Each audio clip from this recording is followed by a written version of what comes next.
Cambiando de tema, Daniel.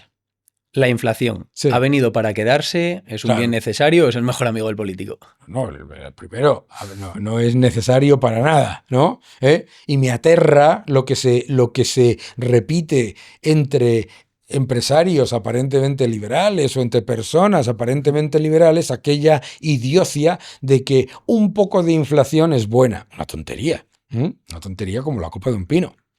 La deflación no solamente no es mala, sino que la deflación es profundamente positiva a la hora de redistribuir de verdad, ¿sabes? Entonces, ¿qué enmascara la inflación? ¿Qué enmascara? Lo enmascara los desequilibrios fiscales de los gobiernos. Claro, ¿la inflación qué es? La pérdida del poder adquisitivo de la moneda. ¿Qué es la pérdida del poder adquisitivo de la moneda? Imprimir. Cuando entiendes que la moneda es la deuda del Estado, el Estado emite mucha más deuda de la que demanda el sector privado y está mostrando, y la inflación es la evidencia de la pérdida de solvencia crediticia del Estado. ¿De acuerdo? Y la inflación es como un default implícito. Es igual que cuando una empresa que tiene un balance cada vez más complicado emite más deuda, se le exige mayor rentabilidad exigida. Bien. Y cada vez más. Bien, pues la inflación es exactamente eso, un default implícito. Entonces, ¿qué es lo que hace el Estado? El Estado dice, no te dice, pero el objetivo del Estado es emitir unos empréstitos, unas obligaciones a futuro, con un quid pro quo que es el siguiente. Pierdes un 2% del poder adquisitivo de tu salario y de tus depósitos cada año, ¿vale? ¿A cambio de qué?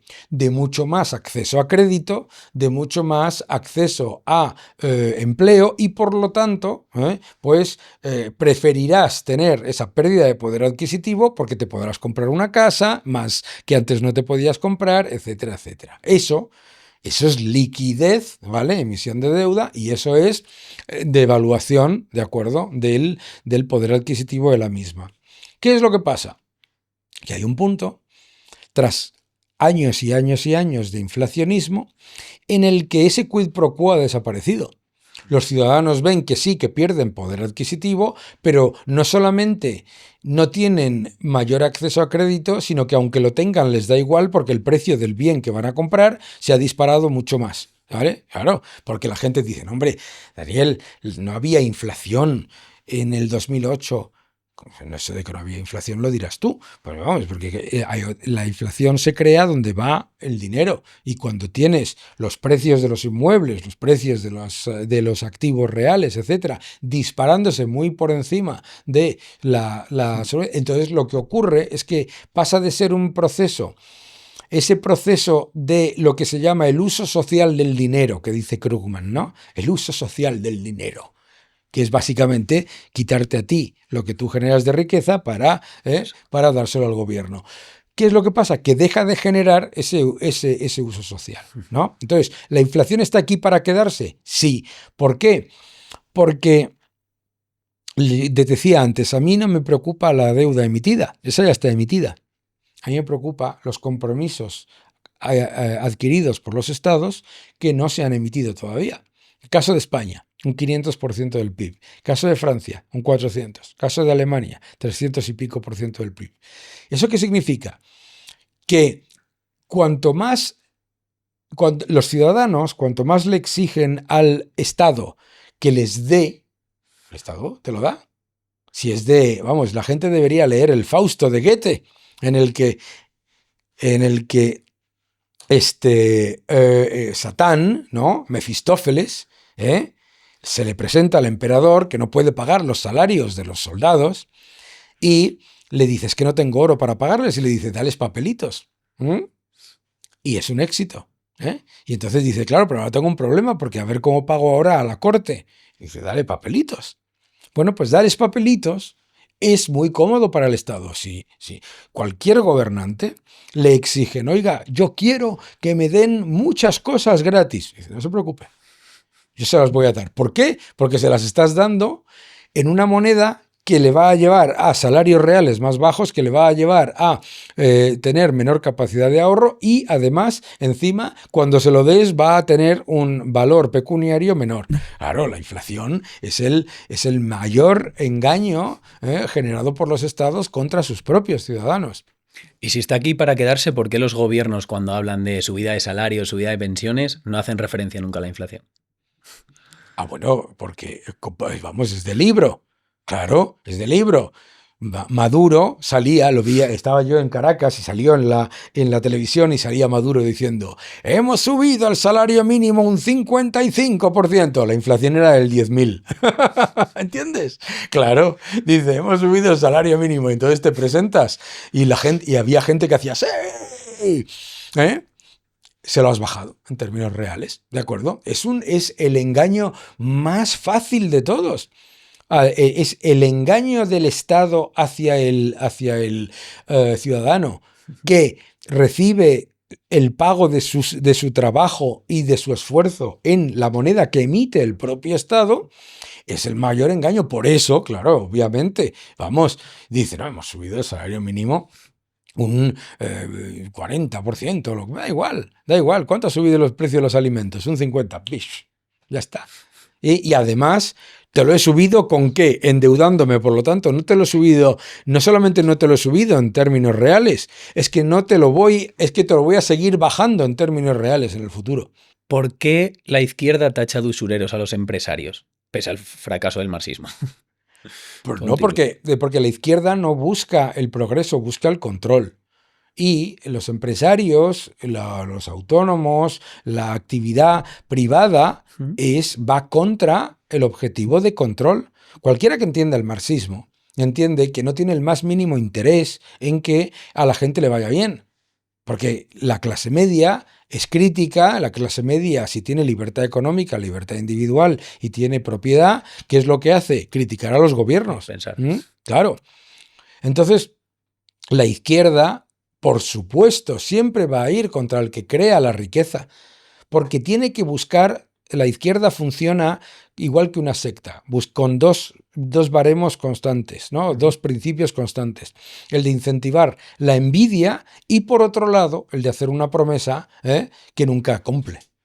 Prometer, reprimir, ¿no? Entonces, el uso de la propaganda, la represión y el uso constante de ese subterfugio de la lucha de clases, de que si alguien genera 5 es porque le está quitando 4 a otro, eso es la glorificación de la envidia, es la negación del cálculo económico, es la negación de la realidad del ser humano, pero al fin y al cabo el marxismo, como lo que busca es la creación de un ser humano uniforme y con los mismos principios, los mismos valores y los mismos objetivos, algo que es absoluta y totalmente imposible, la única manera con la que puede avanzar es vía la destrucción.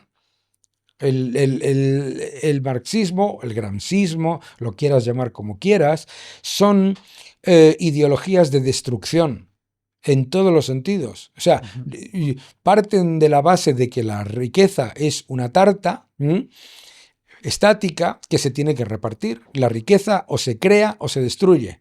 Y el marxismo, el socialismo, destruye la riqueza, ¿no? Pero tiene una lógica absoluta. ¿Cómo vas a mantener a la sociedad dependiente, cliente y constantemente amedrentada para perpetuarte en el poder? ¿Cómo lo vas a hacer? Obviamente, empobreciéndola, claro. Y además es extremadamente regresiva la izquierda. ¿Por qué? Porque utilizando el engaño de la desigualdad, crea la mayor desigualdad de todas, que es la desigualdad por adhesión política. Que me ibas a decir tú que el señor Santos Cerdán iba a llegar a los niveles de éxito económico que ha tenido si no llega a ser a través de la destrucción y de la represión. ¿Crees que la izquierda necesita controlar los medios de comunicación? Claro, porque represión y propaganda y represión, siempre.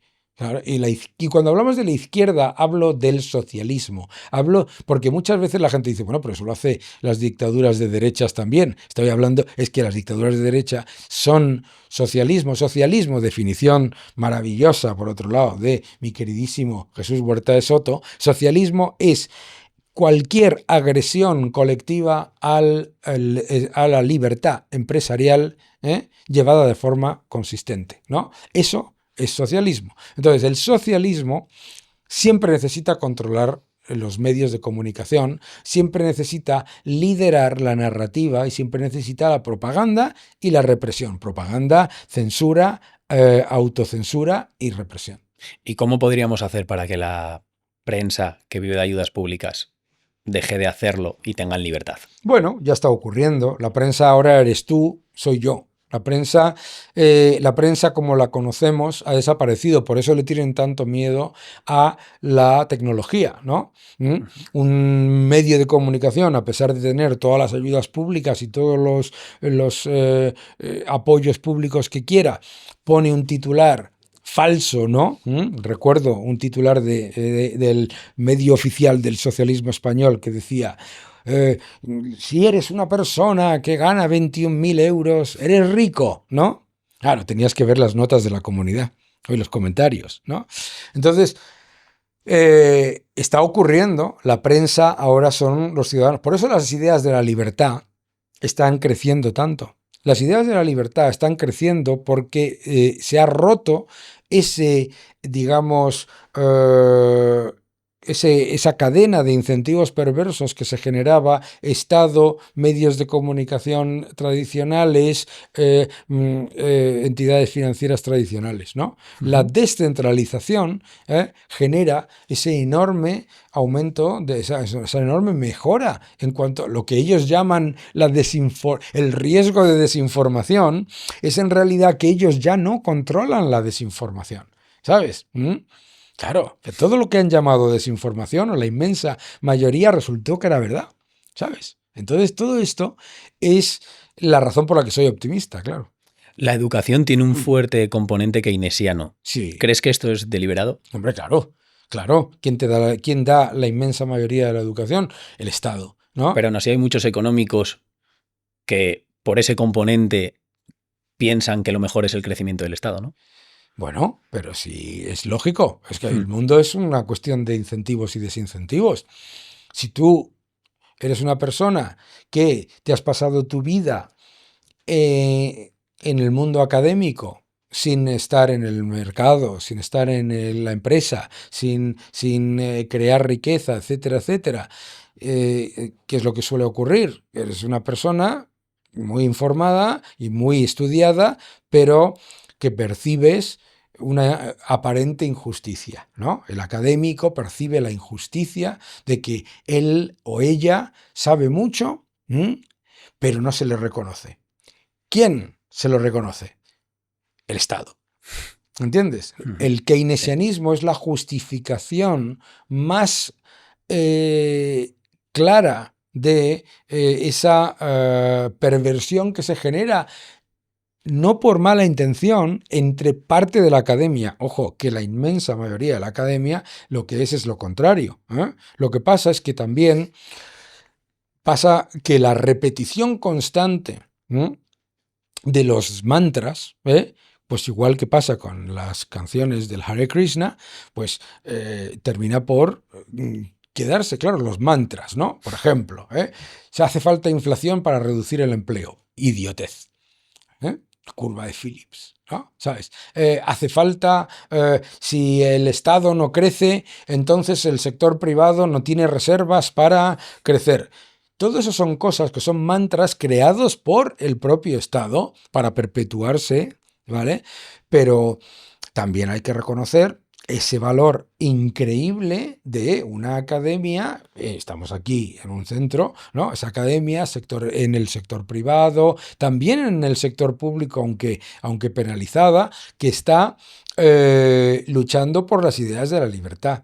Ahora, claro, es lógico, ¿no? Es completamente normal que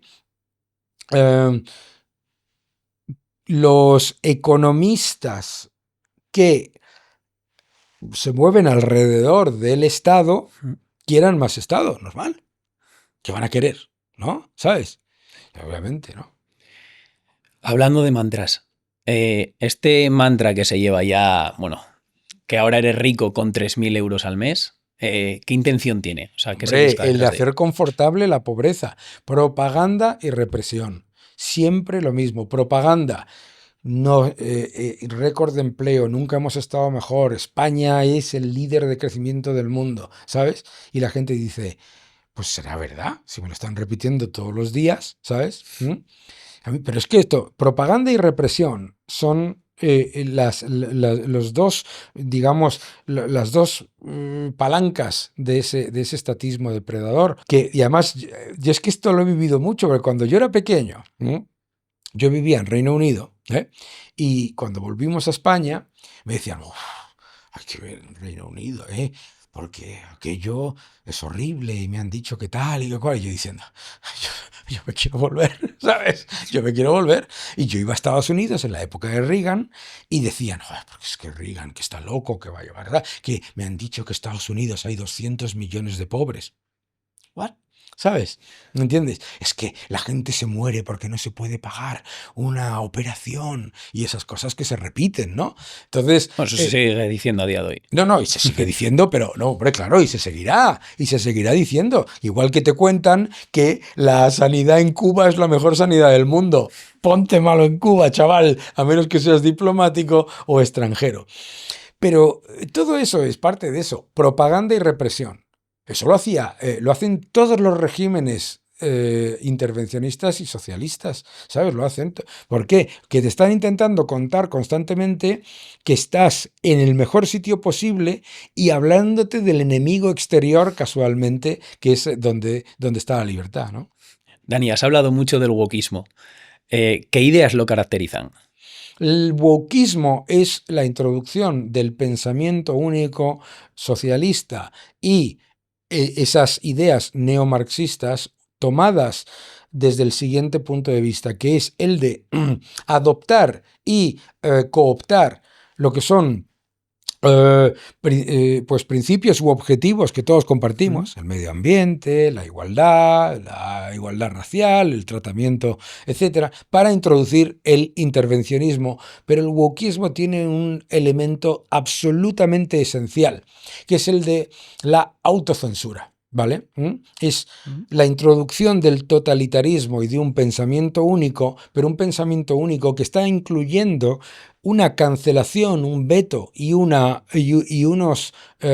penalización personal y profesional a aquellos que piensan diferente, y que como además no está en una ley, es aleatorio, lo que te lleva es a la autocensura. Eso lo he vivido yo en Estados Unidos, es una cosa aterradora.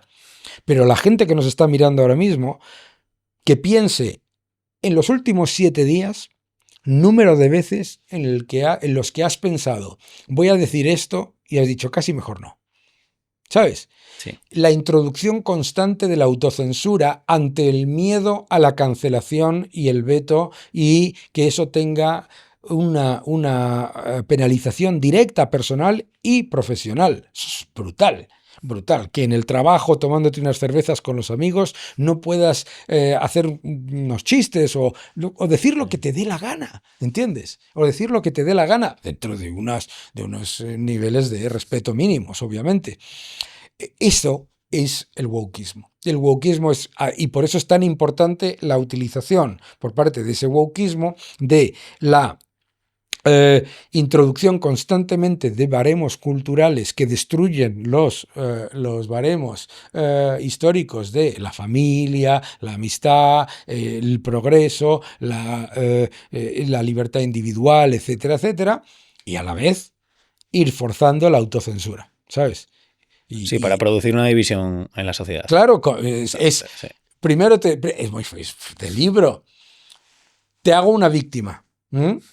Y yo, élite política, te voy a sacar de tu proceso de ser víctima a cambio de que tú digas lo que yo te diga que tienes que decir aunque sea completamente distinto a lo que te dije hace 6 meses, porque esto es clave en el wokismo. En el wokismo es absolutamente clave introducir una idea, ver cómo las huestes la difunden, introducir la contraria y ver cómo esas huestes la tienen que difundir exactamente igual e incluso con más ardor para no ser cancelados y para no ser vetados. Es estalinismo de primero, vamos, es clarísimo, ¿sabes? Lo que pasa es que, claro, lo disfrazas, ¿no? Y dices, no, es que esto es justicia social, ¿no? No, es racismo. Es racismo, ¿de acuerdo? El racismo es exactamente igual si lo estás llevando desde el punto de vista de estar constantemente penalizando por pensar una cosa u otra dependiendo de la raza que tienes, ¿no? ¿Existe una agenda woke? Claro. ¿Crees que la llegada de Trump ha significado un punto que ha cambiado bastante el rumbo? Es una respuesta de 77 millones de personas, incluidos 77,8, incluidos afroamericanos, masculinos, latinos, etcétera, que dicen, pero tío, o sea, ¿de qué vamos? ¿Qué es esto? ¿Qué es esto? Que yo he venido a la tierra de la libertad y me encuentro, he venido a la tierra de la libertad. Estoy en la tierra de la libertad y me encuentro que me están tratando como si fuese como un ser inferior que es una pequeña pieza, un pequeño alfil en ese tablero de ajedrez en el que hay una élite que decide que hace lo mejor para ti y tú te tienes que callar, ¿no? Es una respuesta. A algunos no les gusta. Pero claro, yo que he vivido la otra parte, digo, hacia dónde íbamos, yo no lo quería bajo ningún concepto. Hablando ahora de España, ¿realmente tenemos un infierno fiscal? Hombre, ¿Por qué claro. pagamos tantos impuestos? En España pagamos unos impuestos elevadísimos con respecto a los servicios que se perciben y en especial con respecto a la realidad económica de España. En España te dicen, hombre, la presión fiscal está por debajo de la media de la Unión Europea. ¡Uno! ¿Y qué? Claro, porque si la Unión Europea, la media la sube Francia y Bélgica, ¿sabes? Menuda alegría, ¿no? 2, es falso, porque la presión fiscal son ingresos fiscales sobre Producto Interior Bruto. Entonces, si el Producto Interior Bruto lo estás dopando con gasto público y los ingresos fiscales no cuentan la cantidad de economía sumergida que tienes y el tamaño empresarial que tienes y los salarios que tienes y el nivel de paro, entonces resulta que es absolutamente normal que tengas una presión fiscal normativa que parezca relativamente baja cuando en realidad es elevadísima. Y eso lo explica perfectamente el Instituto de Estudios Económicos, que muestra los impuestos que realmente pagamos con respecto a lo que ganamos. Es decir, que España tiene impuestos de país rico con servicios de país mediocre y con unos salarios y un tejido empresarial de país pobre, no de país mediocre. Bueno, pero el discurso siempre es para sanidad y educación. ¿Realmente claro. ¿Cuánto se destina ahí? Vale, vamos a ver. Si fuese para sanidad y educación, España tendría récord de premios Nobel, ¿no? No. Obviamente, si tú miras los presupuestos del Estado, una de las cosas que te das cuenta es que en el periodo que ha gobernado Sánchez, la partida de sanidad, la partida de educación, de hecho, son las que menos se ha dedicado recursos. Lo que se ha disparado de manera brutal es el gasto en cosas completas y absolutamente innecesarias. Por ejemplo, el presupuesto de España, 20.000 millones para lo que llaman ¿cómo le llama esto? El transición ecológica. ¿What? 20.000 millones. ¿Vale? 4.500 millones para Agenda 2030, 4.500 millones para asuntos económicos, 500 millones para cohesión territorial, etcétera, etcétera, etcétera. Presidencia es una gran empresa. presidencia de España, el presidente del gobierno y el señor Bolaños son una gran empresa. ¿Sabes? En España una gran empresa, es una empresa que tiene más de 250 empleados. Presidencia del gobierno es una gran empresa, ¿sabes? Entonces, tenemos una fiscalidad completamente extractiva y confiscatoria. Y esto es una evidencia empírica porque luego dices, bueno, pues que claro, es que tenemos mucha economía sumergida. ¿Por qué tenemos mucha economía sumergida? Porque tienes una fiscalidad completamente inasumible para un montón de sectores que no pueden ni siquiera emerger. ¿De acuerdo? Entonces, tenemos un problema gravísimo porque en el arco parlamentario, pues te diría que el 75% considera que el problema de España es un problema de ingresos, no de gastos. Cuando hablamos de la Agenda 2030, ¿a qué nos estamos refiriendo, Daniel? Nos estamos refiriendo a la utilización de unos objetivos aparentemente inocuos para introducir el caballo de Troya del totalitarismo y de este gramscismo de intervencionismo abyecto, ¿no? Vuelvo a repetir, es la evidencia del wokismo, es la utilización de objetivos aparentemente inocuos. Ya ves, los objetivos de la Agenda 2030, esto parece una canción de John Lennon, reducir la pobreza, no sé qué, whatever. Son todo objetivos que si de verdad los quisieras, lo que buscarías es mayor libertad económica, mayor libertad individual, mayor competencia, innovación, tecnología y mayor empresa privada.